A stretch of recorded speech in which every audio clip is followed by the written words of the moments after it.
have driven long highways at night most of my adult life, and nothing about them ever scared me before this. Empty roads, dim rest stops, endless asphalt. It all felt routine. That changed one night last fall, and I still think about it every time my headlights cut through darkness. My wife, my 7-year-old son, and I were driving from Ohio to western Pennsylvania after midnight. A family emergency had come up suddenly, and waiting until morning was not an option. We packed fast, barely spoke, and left the house with that heavy feeling you get when you know sleep is not coming anytime soon. The highway was almost empty, the kind of empty where your car feels louder than it should, where you start noticing every small sound. My son fell asleep in the back seat within 15 minutes. My wife leaned her head against the window, scrolling through her phone. I focused on the road, cruise control steady, radio low. That was when I noticed the headlights behind us. At first, they were just another pair of lights, far back, nothing unusual. On a highway at night, cars pass, cars fall back, and you forget them.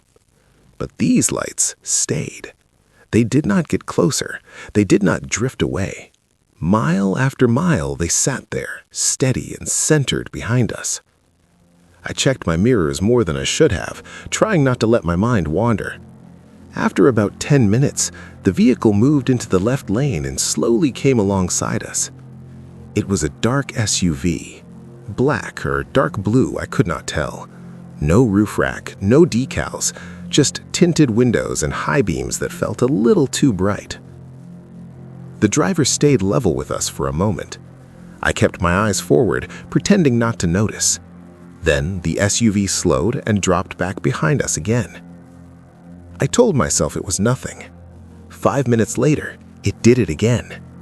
This time, as it passed, the driver rolled his window down and leaned slightly toward us.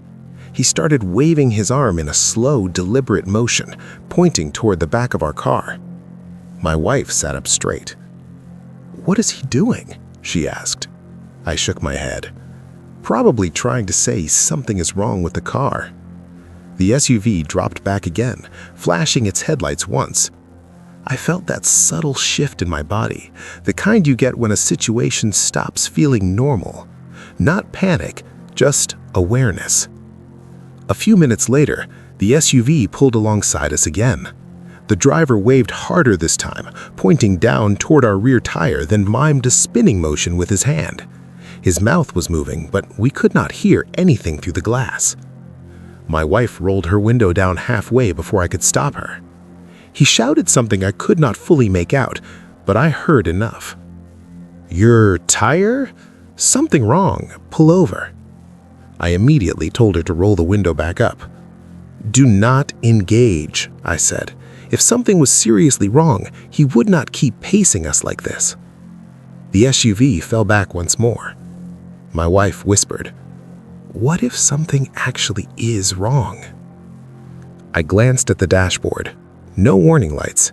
The car felt stable. No vibrations, no pulling. "If something is wrong," I said, "we'll find out at a well-lit exit or a rest stop, not here." The highway around us was nothing but trees and darkness, no exits for several miles, no lights, no other cars. That was when the SUV changed tactics. Instead of staying behind us, it pulled ahead, slowed down, and forced me to adjust my speed. Then it drifted to the shoulder slightly, just enough to get my attention. The driver leaned out again, pointing frantically now.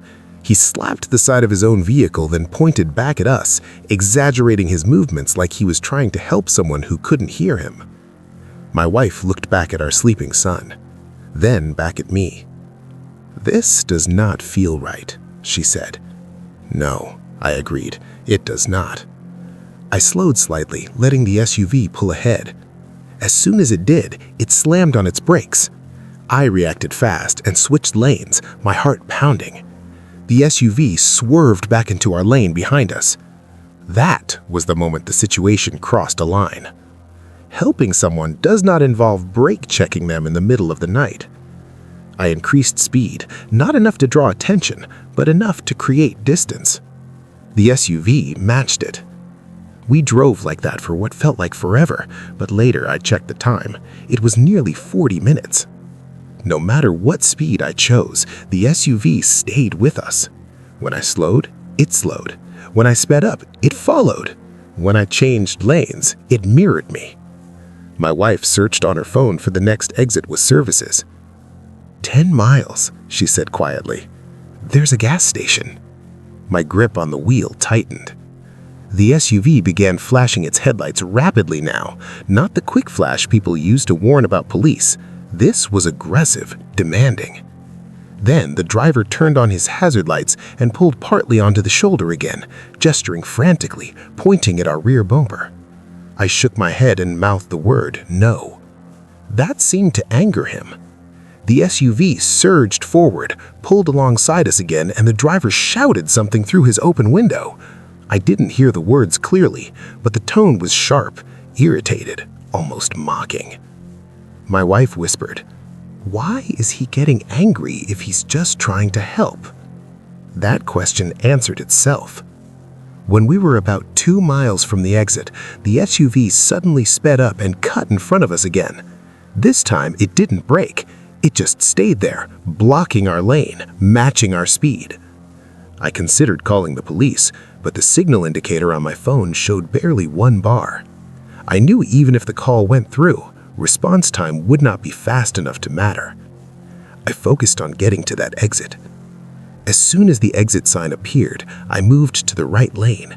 The SUV followed.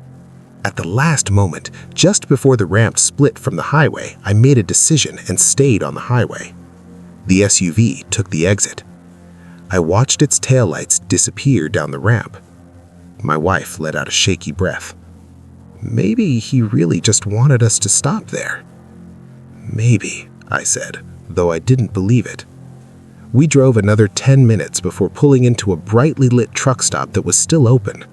I parked under lights and got out, walking around the car carefully. Nothing was wrong. No flat tire, no loose bumper, no leaks, no damage. We stayed there for nearly half an hour before getting back on the road. The rest of the drive was uneventful, but none of us slept.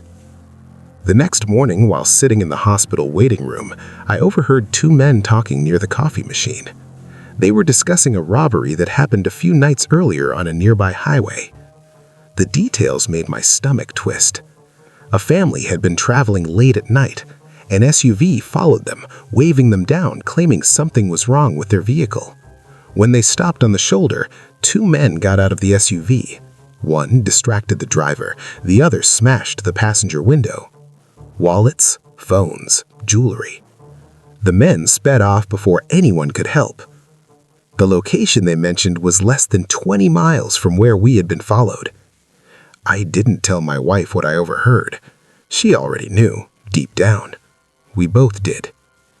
Since that night, I don't stop for strangers on highways. I don't trust waving arms or shouted warnings from dark vehicles with tinted windows. If something's wrong with my car, I'll find out somewhere safe. Because sometimes, the most convincing trap is the one that pretends to protect you. And sometimes, the only reason you make it home is because you didn't believe someone who seemed helpful.